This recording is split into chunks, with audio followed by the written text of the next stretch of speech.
जय हिंद दोस्तों, मैं शिवम और आप देख रहे हैं जनता पिंच। आज हमारे साथ एक विशिष्ट मेहमान हैं जिनका नाम दिलीप केसरी जी है। ये जिला अध्यक्ष समाजवादी पार्टी बेगूसराय और वर्तमान में बखरी केसरवानी समाज के नगर अध्यक्ष भी हैं। पूर्व प्रत्याशी बलिया लोकसभा एवं बेगूसराय विधानसभा। तो आइए हम इनसे आज पॉडकास्ट के माध्यम से वार्तालाप करते हैं सामाजिक बकरी के मुद्दे पे, और जो दिन प्रतिदिन जो मुद्दे उठ रहे हैं उन पर भी चर्चा करेंगे। तो अंकल जी, आपका स्वागत है हमारी जनता पिंच चैनल पर। मैं जनता पिंच के रिपोर्टर शिवम जलान जी आप हैं, आपका मैं अपने इस आवाज पर धन्यवाद ज्ञापित करता हूं। धन्यवाद। तो आइए हम प्रश्न की ओर बढ़ते हैं और इनसे कुछ तीखा, कुछ चटपटा और कुछ मजेदार सवाल भी पूछा जाएगा। बकरी के हित में और बकरी के लिए, बकरी के विकास के लिए, सामाजिक कार्यों के लिए सामाजिक मुद्दा उठाया जाएगा और इनसे कुछ तीखा भी सवाल पूछा जाएगा। सब प्रथम मेरा सवाल यह है, ठीक तो है? कोई दिक्कत? नंबर 1, कोई दिक्कत तो नहीं, मतलब कंफर्टेबल है पूरा कोई जवाब देने के लिए? 100%, अगर तीखा सवाल पूछ ले तो 1000% मैं जवाब दूंगा। बिल्कुल, यही आश्वासन है। ठीक है, पहला सवाल यह है, सबसे पहले आपका जनता पिंच में स्वागत है। आपकी राजनीति यात्रा की शुरुआत कैसे हुई? थोड़ा इसके बारे में थोड़ा हमारे दर्शक को बताया जाए।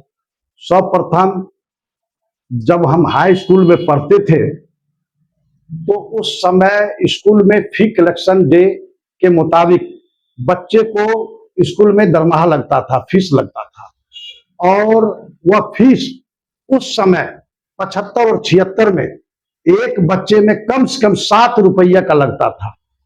वैसे समय में जब 77 में जननायक कर्पूरी ठाकुर बिहार के मुख्यमंत्री बने, उन्होंने मैट्रिक तक का फीस माफ कर दिया। मैं प्रेरित हुआ उस समय और मैंने कसम खाया कि जब हम बालिग होंगे तो कर्पूरी ठाकुर की पार्टी को ही अपना मत देंगे और दिलवाएंगे। धन्यवाद। तो इनका यह पहला सवाल के साथ शुरुआत हुआ, जो कि काफी मजेदार, काफी अच्छा लगा। आशा और उम्मीद है आगे भी जैसा जैसा सवाल होगा उनका जवाब इसी प्रकार ये देते रहेंगे। तो आगे बढ़ते हैं। समाजवादी विचारधारा से जुड़ने की प्रेरणा आपको कहां से मिली? जननायक कर्पूरी ठाकुर हमारे आदर्श पुरुष रहे।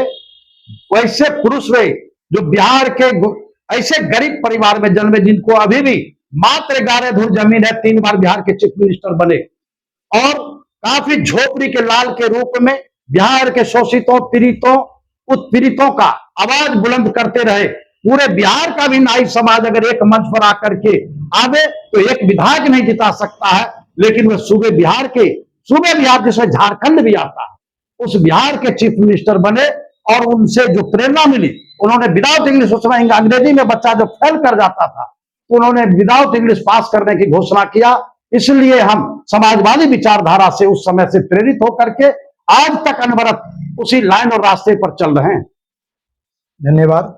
आपने बलिया लोकसभा और बेगूसराय विधानसभा से चुनाव लड़ा। मैं बेगूसराय और उस दौरान जनता का क्या समर्थन और अनुभव प्राप्त हुआ? सबसे पहले बिहार में जाति, धर्म और संप्रदाय के नाम पर राजनीति होता है।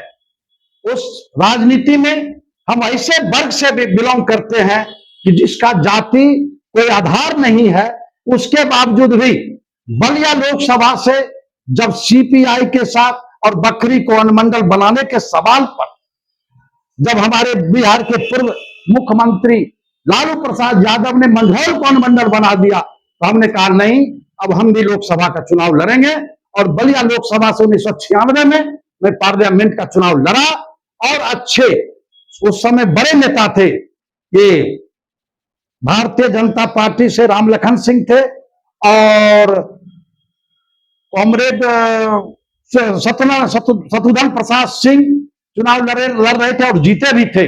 और जुगेश्वर गोप पूरे बिहार के जो अराजपत्रित कर्मचारी संघ के जो राज्य सचिव थे, और चौथे नंबर में मैं था। उनसे ज्यादा वोट दिलीप केसरी को लोकसभा में, जोगेश्वर गोप वह सीपीएम से चुनाव लड़ रहे थे, उनसे ज्यादा वोट हमको मिला था उस समय। मैं बिहार और बलिया लोकसभा की जनता को मैं अभी भी धन्यवाद ज्ञापित करता हूं कि मेरे ऐसे आदमी को भी, और उस समय बहुत मेरा कम उम्र था, उसके बावजूद भी हमको वोट देने का काम किया था। इसलिए मैं धन्यवाद देता हूं बलिया लोकसभा की जनता को। आप अपना राजनीतिक करियर किस वर्ष शुरुआत किए थे, थोड़ा बताया जाए। मैं 1978 से ललितेश्वर प्रसाद वर्मा, जो विकास वर्मा जी के पिताजी हुआ करते थे, हमारे राजनीतिक गुरुदेव रहे हैं, और उनके नेतृत्व में वे अध्यक्ष थे बखरी प्रखंड का, जिसमें गरपुरा नाव कोठी बखरी प्रखंड में आता था। उस बखरी प्रखंड का मैं महासचिव था, लोक दल का, जननायक कर्पूरी ठाकुर की पार्टी का, और अपने रीजन में जननायक कर्पूरी ठाकुर को 3 बार बखरी लाया। बेगूसराय की राजनीति को आप किस नजर से देखते हैं? यह सबसे बड़ा मुद्दा क्या है यहाँ?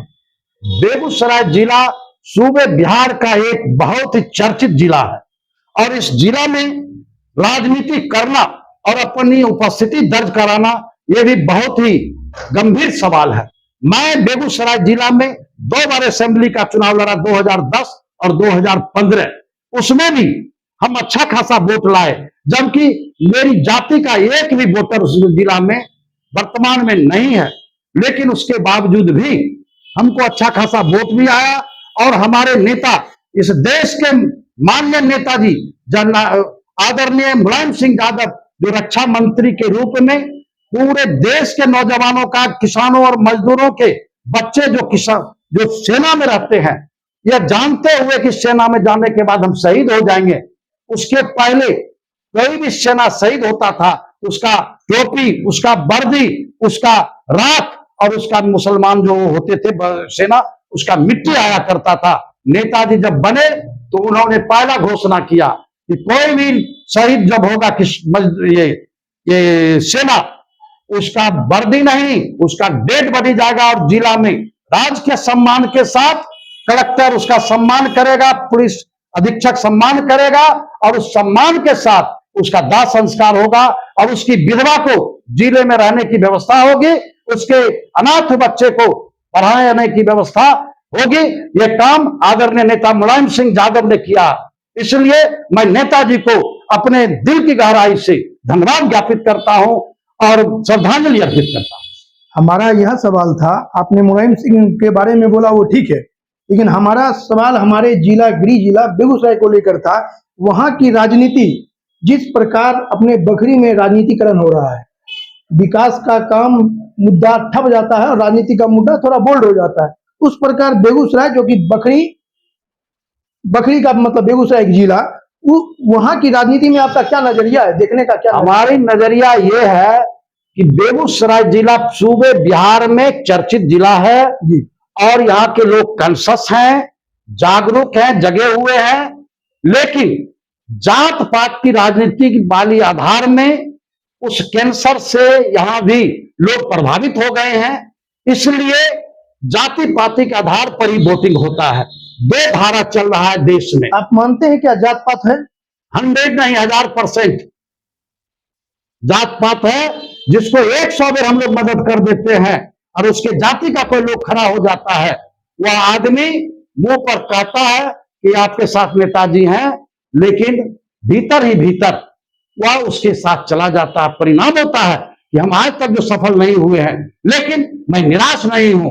मैं लोकसभा का चुनाव के साथ साथ 2004 में मेरी पत्नी जिला परिषद के रूप में यहां से चुनाव लड़ी थी, क्षेत्र संख्या 13 में, और हमारे नियरेस्ट मतलब उस समय मैं हार गया। 171 वोट से परिहारा और बहुआरा के तरफ जाकर के 5700 वोट हमारी पत्नी को आया था। बखरी के बाद बागवन में दिलीप केसरी का जाति नहीं है, राकन में दिलीप केसरी का एक भी जाति नहीं है, परिहारा में एक भी जाति नहीं हमारा है, बहुआरा में 142 वोटर है, बखरी पूर्वी में मतलब मुश्किल से 150 से समथिंग वोट बखरी पूर्वी में है। लेकिन उसके बावजूद भी हमारा पूरे बखरी जिला परिषद क्षेत्र संख्या 13 में जाति का आधार नहीं रहने के बावजूद भी हम बागवन पंचायत से जब लीड करना हम शुरू किए हैं, तो राकन भी लीड किए हैं। परिहारा में जब हम 2100 वोट से हम लीडिंग करके जब पहुंचे, तो वहां जाकर के उस समय का कलेक्टर हरजोत कौर और ये सचिव था, साक्षरता का सचिव, नाम दिमाग में नहीं आ रहा है, उन दोनों ने मिल करके क्योंकि साक्षरता से जुड़ी हुई थी दयामणि, उसके पक्ष में वोट करके परिहारा का 8 बूथ में 90% वोट गिरा करके मेरे वोट को दावा, वोट से नहीं चोट से दिलीप केसरी की पत्नी को हराने का काम किया है। क्या लग रहा है जिस प्रकार अभी आपने आरोप लगाया, क्या मतलब मेरे वोट को दावा गया? हाँ, वर्तमान समय में जब भी एक भारतीय जनता पार्टी है जो कि देश की सबसे बड़ी पार्टी है, वह हर जगह भी जीतती है। पिछले कुछ दिनों पहले मतलब 5 राज्यों में चुनाव था, उन्होंने पश्चिम बंगाल जीत लिया, पुडुचेरी जीत लिया और असम जीत लिया। क्या विपक्ष उन पे अभी भी आरोप लगाता है क्या ईवीएम हैक कर लिया गया, उसके बदौलत उन्हें मतलब इतनी बड़ी जीत मिली है? क्या 2017 में चुनाव आयोग ने बुलाया था, क्या सभी पार्टी को आमंत्रण दिया था, आप आइए और ईवीएम हैक कैसे होता है वो हमें बताइए, किसी पार्टी ने भाग नहीं लिया था? क्या आरोप अभी लगाना ये ठीक है ईवीएम हैक का? क्या वोट चोरी? 100% मेरा आरोप है कि ईवीएम को हैक किया जा रहा है, लेकिन फिर हमको बोलने दीजिए। हैक किया जा रहा है। अभी मैं अपने मोबाइल से यहां से दाबते हैं तो दूसरे आदमी के अकाउंट में मेरा रुपया चला जाता है। इस चीज की जानकारी, ईवीएम का नंबर की जानकारी इलेक्शन कमीशन के सिवा किसी को नहीं है, कलेक्टर को उसकी जानकारी है। और वह सारा अगर तुरंत वोट हो और हर बूथ पर वोटिंग काउंटिंग करा दिया जाए तो हम समझते हैं कि ये सारा हिसाब किताब चुकता हो जाएगा। लेकिन 5-7 दिन उसको रखा जाता है और उसके बावजूद भी उसको अंदाज मिलता है कि इसके बावजूद भी हम नहीं जीत रहे हैं। उसके बाद कई ईवीएम को छेड़छाड़ करके इधर से उधर करके ये दुरुपयोग करता है, सत्ता का दुरुपयोग हो रहा है। लोकतंत्र जो है, डॉक्टर लोहिया ने कहा लोकतंत्र का 4 स्तंभ है लोकतंत्र में, उसमें मीडिया भी एक तंत्र है और मीडिया आज के समय में बिल्कुल बेईमान हो चुका है। मीडिया, हमारे नेता ने कहा था कि जब अखबार तुम्हारे पक्ष में नहीं लिखता तो अखबार पढ़ना बंद कर दो, ताकि उसका जो बिक्री है वह बिक्री प्रभावित हो। अभी ईमानदारी पूर्वक मीडिया भी काम नहीं कर रहा है। इलेक्शन कमीशन, मेरे समय में टीएन सेशन इलेक्शन कमीशन हुए थे और उस समय जो हम लोग चुनाव लड़े तो गरीब आदमी भी चुनाव लड़ सकता था। उन्होंने कहा कि 25 लाख रुपया का ही मतलब उसमें लोकसभा में इतना खर्चा करेगा। हम तो मात्र 1.5 लाख रुपया खर्चा किए थे। मेरे पास पैसा था ही नहीं जो हम खर्चा करते। हम 1.5 लाख में चुनाव लड़े थे लोकसभा का, और विधानसभा में हम बेजा करके हम समझते हैं कि 2 लाख के अंदर ही चुनाव लड़े हैं विधानसभा में। हाँ, हमारा आदमी 10 गाड़ी रखे हुए थे। 10 गाड़ी में रोज 100 आदमी का हम खाना बनाते थे, चावल दाल। रात में भी आता था झोर करके, सब चावल दाल जो भी खाना बनता था खाता था। सुबह में हैंडबिल लिया, हम हैंडबिल से चुनाव लड़े हैं। हम जिला परिषद में भी हैंडबिल से चुनाव लड़े हैं। हमारे क्षेत्र में वोट देने का जो लोगों ने जो मन बनाता है हमारे लिए, मैंने 4 सवाल को लेकर के इस क्षेत्र में आंदोलन किया है। सड़क, शिक्षा, स्वास्थ्य और मौलिक अधिकार। इस 4 सवाल पर हम अनवरत आंदोलन करते हैं। सड़क, शिक्षा, स्वास्थ्य और मौलिक अधिकार। ये 4 सवाल पर हमने आंदोलन किया। तमाम बखरी से महेशवाड़ा सड़क, बखरी से नावकोठी सड़क, बखरी से सांखो सड़क, बखरी से गरपुरा सड़क, बखरी से अनुमंडल कार्यालय काली स्थान तक का सड़क, उसमें जो बड़ा बड़ा गड्ढा था उस तमाम गड्ढे को हमने अपने जन सहयोग से अपने कार्यकर्ताओं के साथ रोड़ा पत्थर झामा दे करके अपने से माथा पर मिट्टी उठा करके उसको भर दिया ताकि कार का चक्का कट नहीं जाए झामा से। एक सवाल मेरा सड़क का था। फिर शिक्षा का सवाल था। शिक्षा में मुखिया पंचायती राज में तमाम स्कूल में शिक्षक नहीं आते थे, उसका सैलरी और उसका एब्सेंटी मुखिया के यहाँ बनता था। जब हमने यह कार्यक्रम चलाया तो 9 बजे ही साइकिल फेर करके मास्टर को स्कूल आना पड़ता था। हम जिला के परसेंटेज स्कूल को मैंने चेक करने का काम किया पूरे जिले में। ये नहीं कि बखरी का ही हम नेता है तो बखरी में ही चेक। हम खमार के उस समय आप किस पद पे थे? मैं उस समय जन कल्याण परिषद बना करके उसका हम संयोजक थे, अपना संयोजक बना। हाँ, जन कल्याण परिषद। क्या एक और सवाल, क्या दिलीप केसरी जी के मन में अभी भी जातिवाद है? जैसे दिलीप केसरी जी हमारे केसरी समुदाय से आते हैं। मैं समाजवादी आदमी हूं। जी समाजवाद का मतलब होता है कि जिस तरीके से फुलवारी में सभी फूल को खिलने का अधिकार है, आम, लीची, कटहल, तमाम सेब, नारंगी, जी। तमाम फल को फलने का अधिकार है। फूल, गेंदा, हजारा, चमेली, तमाम फूल को खिलने का अधिकार है। उसी तरीके से समाज का सबसे अंतिम पायदान पर रहने वाले लोग जो हैं, दलित हैं, उपेक्षित हैं, पिछड़े हैं, अति पिछड़े हैं, गरीब है, पूरा गरीब जिसको कोई देखने वाला नहीं है, उसी को जगाना। जिस तरह से ऑक्सीजन, ये नहीं कहता कि हम राजपूत को, भूमियार को, ब्राह्मण को ही सांस में देंगे। हम रोशनी, सूरज भगवान का रोशनी भूमियार, राजपूत, लाला जी को ही दिया जाएगा, ये संभव नहीं है। सबको जिस तरह से प्राकृतिक धूप देता है, ऑक्सीजन देता है, उसी तरीके से समाजवाद में सबको लेकर के चलने का काम हमारा है और हम सबको लेकर के चलते हैं। ये हमारा, ये जातिवाद नहीं, मैं समाजवादी हूं और समाजवादी विचारधारा से अपने जाति में भी जो बड़े लोग हैं, वह चाहता है कि हम, हमारा मतलब वो सम्मान करें या छोटा नहीं। हमने कहा कि अपने से छोटे का सम्मान हो तभी मान और सम्मान मिलेगा, वरना आपको सम्मान मिलना संभव नहीं है। वर्तमान समय में आजादी के बाद 1952 में यह संविधान जब लागू हुआ, 1950 में संविधान जब लागू हुआ, तो उस समय से 52 में चुनाव हुआ, उस समय से देश संविधान से चल रहा है और देश संविधान से चलेगा। इसी साथ के साथ मैं बाबा साहेब अम्बेडकर को भी नमन करता हूं। एक और सवाल है, युवाओं और छात्रों को राजनीति में भागीदारी के लिए आपका क्या संदेश है? युवा देश का भविष्य है। बेरोजगारी चरम पर है। बेरोजगारी के कारण युवा अपने मांग को लेकर के जब आंदोलन करता है और उस पर पुलिस या जुल्म जब होता है, जब सरकार के द्वारा उत्पीड़न किया जाता है, तो वहां से नेतृत्व उभरता है। उन लोगों के मन में एक ज्वालामुखी फूटता है और वहीं से राजनीति में नौजवान आता है। ऐसे नौजवानों की इच्छा नहीं है कि मैं नेतागिरी में जाऊं, लेकिन उसको जब अधिकार नहीं मिलता है, किसी भी परीक्षा का वह पेपर लीक हो जाता है, वह बच्चा अपने पिता का, अपने माता पिता का, गार्जियन के पैसे से बहुत जिल्लत और किल्लत में रह करके पढ़ता है और उसको खोदा पार निकली चुहिया, वह भी मरा हुआ, इसलिए वह आंदोलन करके राजनीति में आता है। इसलिए हमारा युवाओं से अभी भी अनुरोध है कि वह राजनीति में आंदोलन के माध्यम से आ रहा है, अच्छी बात है, लेकिन उन लोगों को भविष्य में जो अभी जिस तरीके से चल रहा है, वह इसलिए उन लोगों को नहीं आना चाहिए।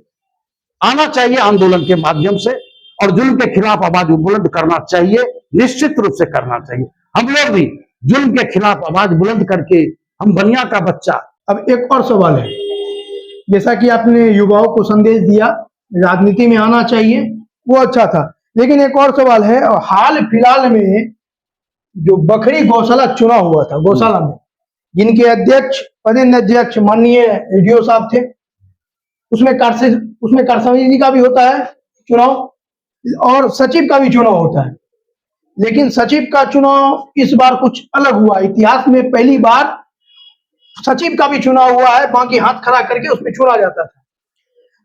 बखरी गौशाला में सचिव पद को लेकर चुनाव को आप किस नजरिए से देखते हैं और उस पर आप क्या कहना चाहिएगा? सर्वप्रथम गौशाला जो है ये गलत लोगों के हाथों में है। वर्षों से गलत लोग इसका गलत तरीके से दुरुपयोग कर रहा है। इस सारी बिंदुओं को जब मैंने गंभीरता से देखा तो हमने अपनी उपस्थिति दर्ज कराने के उद्देश्य से उसमें अपनी भागीदारी दिया। जैसे ही जानकारी लोगों को हुआ कि दिलीप केसरी सचिव पद के लिए अपनी उम्मीदवारी पेश करने जा रहा है, वैसे ही सारे लोग एक मंच पर आ गया। जो माफिया सब है, मनोरंजन वर्मा गौशाला का माफिया है, आनंद चंद्र झा पूरे गौशाला का तमाम डॉक्यूमेंट 27 सालों तक हाथ उठौल में 5-7 आदमी जुटता था। इनके होटल से या और किसी होटल से रसगुल्ला आया, खाया और आनंद चंद्र झा सचिव हो गए। 27 साल के लिए हो गए। कैलाश चंद्र शर्मा 10 साल से, और ये बार भी अपने आप को गौशाला का सचिव बनाने के लिए कोई भी कुकिल दिन भर में 15 बार कैलाश शर्मा रोते थे। कभी एसडीओ के चरण पकड़ लेते थे, कभी आनंद चंद्र झा का पकड़ के, कभी मनोहर केसरी को पकड़ करके, कभी मनोरंजन वर्मा को पकड़ करके, मतलब जितना आदमी मिलता था, किसी भी आदमी को उसका पैर आंख के आंसू से जब तक धो नहीं देते थे तब तक ये रोते रहते थे। उसके बावजूद भी 2 तारीख को एसडीओ बखरी ने बैठक कराने की घोषणा किया। उस बैठक में जितने भी आदमी कार्यवाही पुस्तिका में जो दस्तखत किया है, उस दिन नियम के मुताबिक बैठक बुलाया गया था कि चुनाव कैसे हो। उस दिन घोषणा हुआ, कहा कि 7 तारीख को चुनाव हो।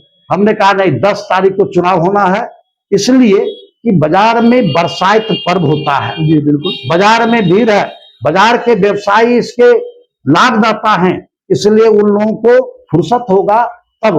तो 7 से 10 हाथ उठाई हुआ था उस दिन, तो 7 में लोग हाथ उठाया और 10 ने उठाया। हमने 10 का समर्थन किया, कैलाश शर्मा ने 7 का समर्थन किया, 10 वाला हमारा समर्थन जीता उस दिन। तब हुआ कि 17 तारीख को चुनाव होगा। 10 तारीख को सारी बिंदुओं पर गंभीरता पूर्वक विचार किया जाएगा कि चुनाव कैसे होगा। उस दिन क्या हुआ कि नगर परिषद के जो गौशाला में 40 से 45 कर्मी वहां रहता है, सफाई कर्मी, रोड साफ करने वाला कर्मी, इधर उधर जो रोड पर पैसा वसूलने वाला जो है, जितना भी है वह लोग जो वहां रहता है, गाड़ी चलाने वाला, गाड़ी में जो साफ करने वाला गाड़ी है ट्रैक्टर का, वो तमाम लोग को कैलाश चंद्र शर्मा ने उस दिन आग्रह करके, कान पीट करके कहा कि तुम लोग को यही रहना है गौशाला में। और गुड्डू खेतान के राइस मिल का 25 से 30 मोटिया मजदूर, उसका और हेल्पर जो कभी लाज नहीं दिया है, वह तमाम लोग वहां जुट गया। तो 60, 40 और 25, 65 मरवाड़ी समाज की महिलाएं, जिसने 1100 रुपया दिया था, एसडीओ बकरी 4 बैठक पहले कहा था कि जो 111 सदस्य बनाया गया गौशाला में, जो दिया है लाख ये रुपया दिया है चंदा, वह सारे लोग 3 वर्षों के बाद वोटर और सपोर्टर बनेगा। तो उसमें से 25 व्यक्ति, 25 महिलाओं को उसमें जोड़ लिया। 9-10 तारीख के सुबह में 10 तारीख को जोड़ा, और वह लोग भी था। तो 65, 25, 90 और 110 12 आदमी था, जिसमें हम लोग गए थे। वहां हम लोग को क्या पता कि ये नगर परिषद के कर्मी को और मोटिया मजदूर को 25 को जो कटा हुआ है उस सबको लेकर के हाथ उठौल करेगा। उसी हाथ उठौल का उसका हम कॉपी दे रहे हैं, उस प्रोसीडिंग का हम हाई कोर्ट देंगे, मुद्दालय एसडीओ को करेंगे, और सारे लोग जो उसमें है लिप्त, सारे लोग को मुद्दालय करने जा रहे हैं। हम बैठने वाले नहीं है, हम छोड़ते नहीं। हम संदीप पांडे को भी उस समय 2004 में इंदिरा आवास के सवाल पर जब धांधली हुआ बखरी में, तो हमने बखरी के बीडीओ अंजनी कुमार को, गढ़पुरा के बीडीओ सुरेश कुमार को, नाव कोठी के बीडीओ मुकुल कुमार को, और बेगूसराय के कलेक्टर संदीप पांडे को हमने मुद्दालय किया था हाई कोर्ट में। और 25 मुखिया और पंचायत समिति को मुद्दालय करने का काम किया। सभी मुखिया भाग गया बखरी छोड़कर तब। और रामचंद्र प्रसाद एसडीओ को, जो यहाँ का एसडीओ था, सबको मुद्दालय किए, सब भागा यहां से। और वह केस किसी तरह से आनंद फानन में सब जमानत पर है, केस मेरा चल रहा है, बुझ गए। तो इस तरीके से इन लोगों ने काम किया है, और उसका बाजप्ता नकल ले रहे हैं। सूचना के नहीं देगा तो सूचना के अधिकार के माध्यम से उसका नकल लेंगे, और उसमें कौन लोग दस्तखत चुटकी किया है 10 तारीख में, उसी के दस्तखत चुटकी से आनंद चंद्र झा को उपाध्यक्ष बनाया गया है, केदार केसरी को उपाध्यक्ष बनाया गया है, गुड्डू खेतान को उप सचिव बनाया गया है, उसके बाद प्रवीण साव को कोषाध्यक्ष बनाया गया है, और राजेश अग्रवाल को अंकेक्षक बनाया गया है। बिल्कुल दैट इज रॉन्ग, गलत है। इसलिए उस सवाल को भी हम राइज करेंगे, छोड़ने नहीं जा रहे हैं। एसडीओ के द्वारा वह चुनाव अवैधानिक तरीके से, असंवैधानिक तरीके से करा करके उसकी घोषणा किया है। जिसमें इसका दस्तखत होगा ही एसडीओ का। जी तो ये सारा निकल ले रहे हैं। दूसरी बात, मेरा जब चुनाव हुआ तो इन्होंने कहा कि 248 जो दस्तखत आ आया है जी वही मेंबर रहेगा जो वोटर होगा। जी तो 25 लोग महिला का जुड़ा हुआ है, जो जिसके बारे में इन्होंने 4 मीटिंग पहले कहा था कि ये मेंबर नहीं होगा। जी तो 25 महिला जुड़ी हुई है। जी और कैलाश शर्मा का उस वोटर लिस्ट में निवेदक में नाम नहीं था। कैलाश शर्मा जी। जी, और मैं नॉमिनेशन किया एसडीओ के यहां, तो मैं था, तो उस हिसाब से कैलाश शर्मा का नॉमिनेशन रद्द हो गया, खारिज हो गया। मैं निर्विरोध सचिव गौशाला का बन गया, लेकिन एसडीओ ने मोनोपोली करके उस कैलाश शर्मा को और 25 महिलाओं को जबरदस्ती कहा कि नहीं, लोग रहेगी रहेगी, और कैलाश शर्मा भी उम्मीदवार है, जबकि उसका वोटर लिस्ट में नाम नहीं है। उसको उसने निवेदक में भी जो मीटिंग कॉल किया, 3 तारीख का सिग्नेचर है एसडीओ का, उसमें उसका नाम नहीं है कैलाश शर्मा का। इस चीज को जबरदस्ती गलत तरीके से इस्तेमाल किया। हम इसलिए नहीं भागे कि उस समय वह सब लोग मिला हुआ था ही, हम कहे नहीं, फेस करके 1 महीना के अंदर में कोर्ट जाएंगे, फेस करेंगे। और हमको 72 लोगों ने वोट दिया। 25 वोट पहले मरवाड़ी महिला का बाद कर देते हैं, तो 101। और अपने कलम से ही इसने मेंबर वाला बाद के दिन में 17 तारीख का जो नोटिस निकाला है, कैलाश शर्मा का अपना हिंग राइटिंग से ये मेंबर बनाया। अशोक केसरी वह जो है स्प्राइट वाला, उसका नाम काट करके इस अशोक केसरी को घुसा दिया। वहां जो नीरज केसरी है बहादुरपुर में, उसका वोट नाम काट करके नीरज बजाज, मेरा जो व्याध है, उसका नाम दे दिया, जबकि इस नीरज का भी नाम था, तो एक नीरज का काट दिया। इस तरह से करीबन 20 आदमी के साथ अपने कलम से छेड़छाड़ किया, यानी कि 45 वोट अगर उसमें से बाद कर दिया जाता है, तो 45 बाद करने के बाद, और करीबन हमारे आदमी को एसडीओ कम से कम हमारे जो चावल खरीदता है गुड्डू खेतान के यहाँ, जो फर्जी है, गलत काम है चावल खरीदना, बुझ गए, वह चावल गलत तरीके से खरीद करके जो लोडिंग करता है, वो तमाम व्यापारी को गुड्डू खेतान और एसडीओ को बाढ़ पहुंचता है। उन लोगों ने गलत तरीके से फोन किया कि दिलीप केसरी गौशाला में नहीं आना चाहिए। इस तरीके से करीबन हमारे केसरी समाज का 25 वोट को इन लोगों ने प्रभावित करने का काम किया है। हम तो कम से कम 50 वोट से बेसी से अगर हाथ उठौल होता तो ये लोग फिर नहीं आता।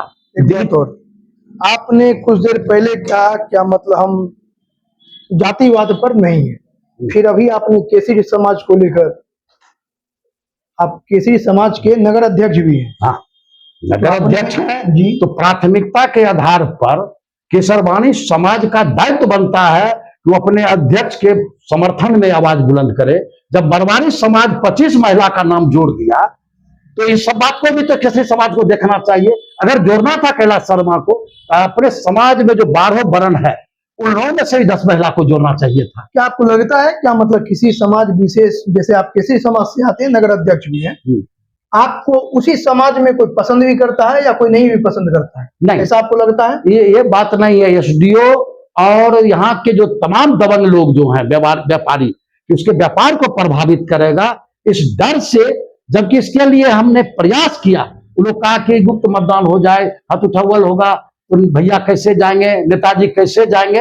हाथ उठावल होता तो निश्चित रूप से जो आदमी उसको वोट दे दिया है वह अगर आता तो हमको देता, और नहीं तो आता ही नहीं। इस प्रकार का आरोप, आप प्रति आरोप हर व्यक्ति पे आप लगा रहे हैं, क्या जिस प्रकार का आरोप अभी आप लगाए हैं, मतलब गुड्डू खेतान चावल लेके मतलब गलत तरीके से भेजता है, ये करता है, आपको लग रहा है क्या बखरी में भी काला बाजारी बहुत जगह हो रहा है? 100% काला बाजारी आपके समाज में, हमारे समाज में, पूरा बखरी के समाज, कहीं कहीं कुछ हो रहा है। खास करके यहाँ का माफिया गुड्डू खेतान है और उसके इर्द गिर्द सारा रोजगार चल रहा है। किस क्षेत्र में माफिया? जैसे मतलब व्यवसाय में माफिया है। वो देखने में छोटा जरूर है, शरीर से थोड़ा देखने में लगता है कि भरकदार हो गया है, लेकिन उसके बावजूद भी माफिया है। और उसका बैठना उठना भी व्यापारियों के अलावा कई तरह के लोग उसके साथ भी हैं।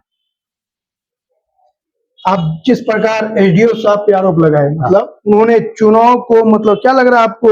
हमने एसडीओ साहब को एक आवेदन बुझवानी भी दिया, जी। ऐसे भी दिया कि जब बिना प्रोसीडिंग का सज्जन नेमानी जी अपने माता और पिता के स्मृति में गौशाला में जो भवन बनाए, तो उनके भाई, चाहे उमिया का नाम हो, उमेश का नाम हो, पवन भाई का नाम हो, उन लोगों का नाम अगर आता है तो क्षम है। और कुर्सी का नेव पूजन किया विजय नेमानी, ये क्षम है, क्योंकि वे नहीं थे यहाँ विजय नेमानी जी, सज्जन भैया, तो ये क्षम है। लेकिन 5 आदमी का लोहारी बाल, तो फलना बाल, तो चिलना बाल, इन लोगों का नाम, एक ही समाज का, एक ही वर्ग का नाम जो आया है गौशाला में। मनोज चौधरी भी साल में ₹1,50,000 देता है। जिस लड़का का नाम कटा है वो अभी ₹1,50,000 सालाना देता है।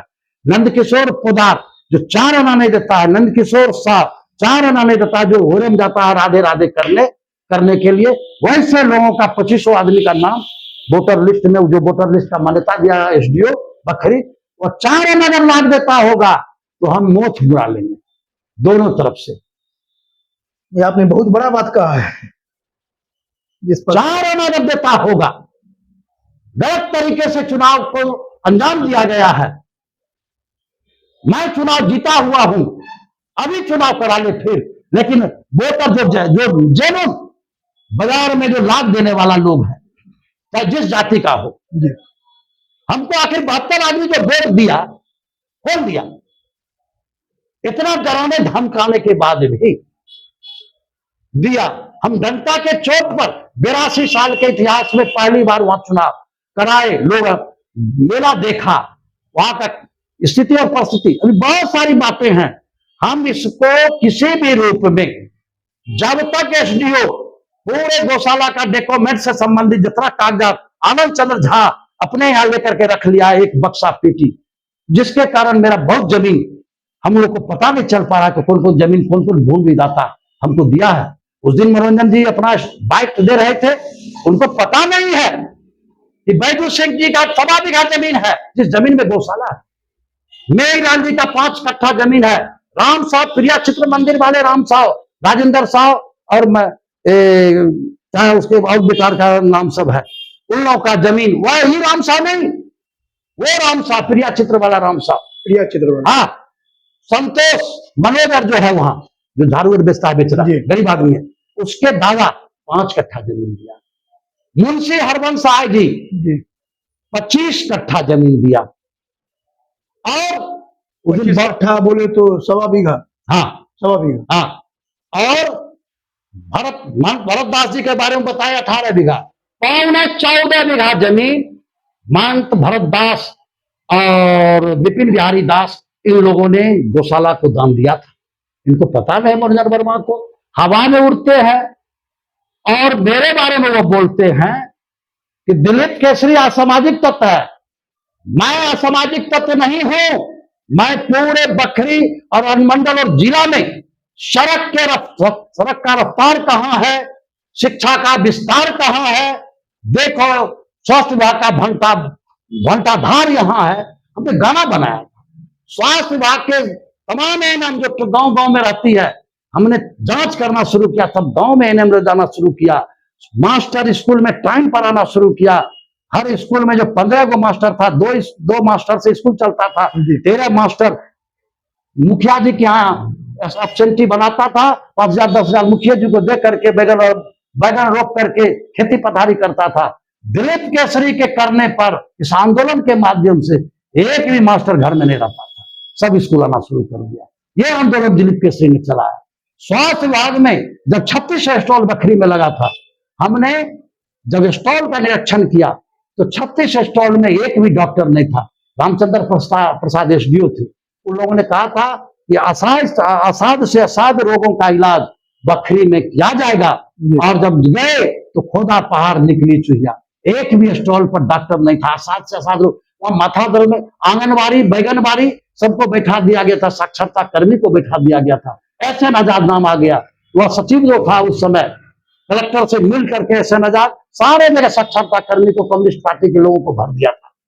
और इस तरीके से दिलीप केसरी को हाईजैक हम चारों तरफ से कर करके तब हमको हराने का काम किया। इस बार भी मैं नगर में हम मात्र 115 वोट से नगर में हारे हैं डिप्टी मेयर में, और सीपीआई के लोगों ने 10,000 कार्यकर्ता बखरी में उस चुनाव में घरे घर जवान को किससे दोस्ती है, इसको किससे दोस्ती है, उसको आगे कहा कबरीवाल सिंह भाई मेरे जीते, कबरीवाल सिंह भाई के पुत्र बाबू के जब वो इस तरीके से हर आदमी को दिलीप केसरी अकेले और बिना पैसे के बल पर सीपीआई को हर एक बार गठबंधन के तहत हम लोग मदद करते थे, लेकिन इस बार ईमानदारी पूर्वक मैंने कह दिया कि नेताजी के यहाँ भी, अखिलेश यादव जी के यहाँ भी अगर ये लोग शिकायत करेगा तो मैं स्थिति बताऊंगा कि हम लोग सब दिन इनको मदद करते हैं, और जब हम लोकल चुनाव लड़ते हैं तो हमको इसी के साथ फाइट होता है, और हमारे साथ इन लोगों का व्यवहार अच्छा नहीं रहता, इसलिए इसको वोट नहीं देंगे। और संजय जो वर्तमान में संजय जो अभी मंत्री है, संजय भी मेरा कार्यकर्ता रहा है। जब मैं जिला महासचिव था तो संजय मेरा कार्यकर्ता था जनता दल में, और जब जनता लोक जनशक्ति पार्टी बना तो आया, तो पहले से संजय हमारा फॉलोवर रहा है, मेरा छोटा भाई है, तो आया। संजय बोले तो संजय पासवान जो विधायक है, जो वर्तमान मंत्री अपने बखरी, हाँ, वो मेरा कार्यकर्ता रहा है, आपका कार्यकर्ता रहे। हाँ। और संजय जब आया कहा भैया अब देख पहले टिकट लेकर आओ, आप तो तनिषा आप भी तनिषा सम्मान सूचक सबसे बातचीत करते हैं, आप मंत्री है तो हाँ। प्रोटोकॉल है, नहीं तो संजय कहा कि पहले टिकट लेके आओ, टिकट लेके आओ, और हमारा थोड़ा भाजपा वालों को पकड़ लेना, थोड़ा गठबंधन में भाजपा जदयू है और सारे लोग हैं, हम थोड़ा बाहर से रहेंगे। लेकिन ऐसा हुआ नौबत कि बाहर से नहीं, हम खुल करके उसके गाड़ी पर बैठ करके चारों तरफ प्रचार। आपको ऐसा नहीं लगा कि मतलब पार्टी आपको निकाल देगा? पार्टी हम चलाते हैं, यहाँ समाजवादी पार्टी का संगठन हम लोग बनाए हुए हैं, और लोक जनशक्ति पार्टी जननायक कर्पूरी ठाकुर का 3 दत्तक पुत्र है बिहार में, सबसे बड़ा रामविलास पासवान जी कर्पूरी ठाकुर का दत्तक पुत्र, मंझला बेटा लालू प्रसाद यादव, छोटा बेटा नीतीश कुमार, ये तीनों हमारा समाजवादी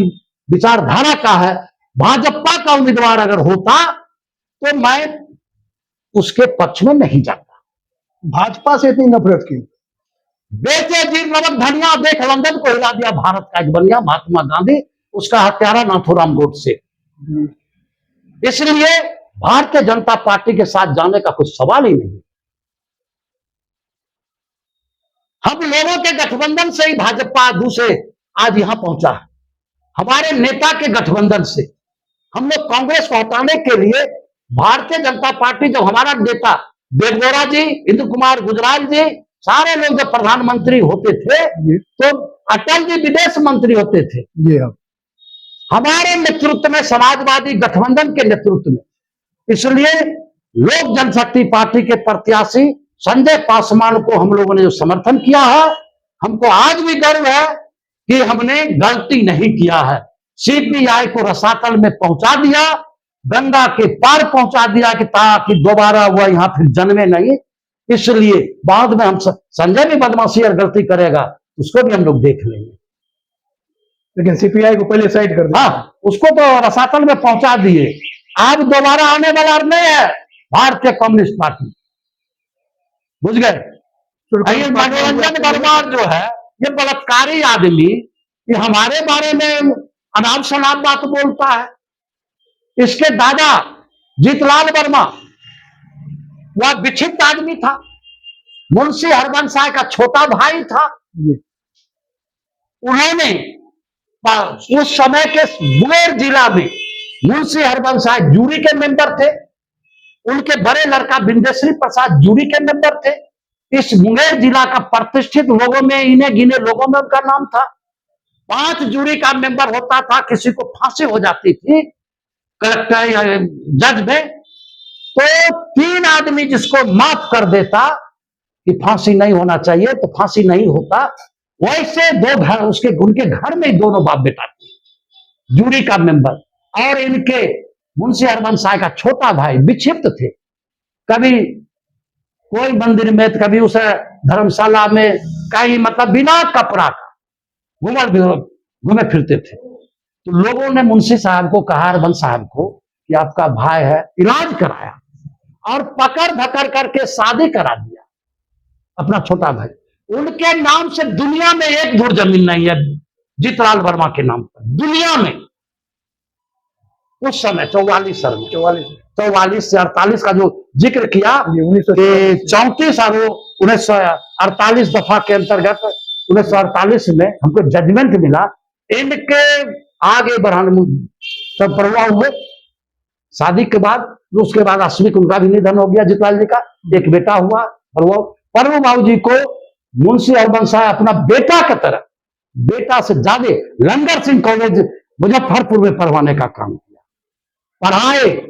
और यहाँ का जो कुछ गुंडा एलिमेंट था समाज में, मुंशी हरबंस साहब के मान सम्मान को जो आदमी लायक नहीं करता था, उन लोगों ने परवो को उकसा दिया, अच्छा उचार लगा दिया, बस वो केस में चले गए। उनका आसमय के निधन 7 साल के अंदर दोनों बाप बेटा का हो गया, बुझ गए।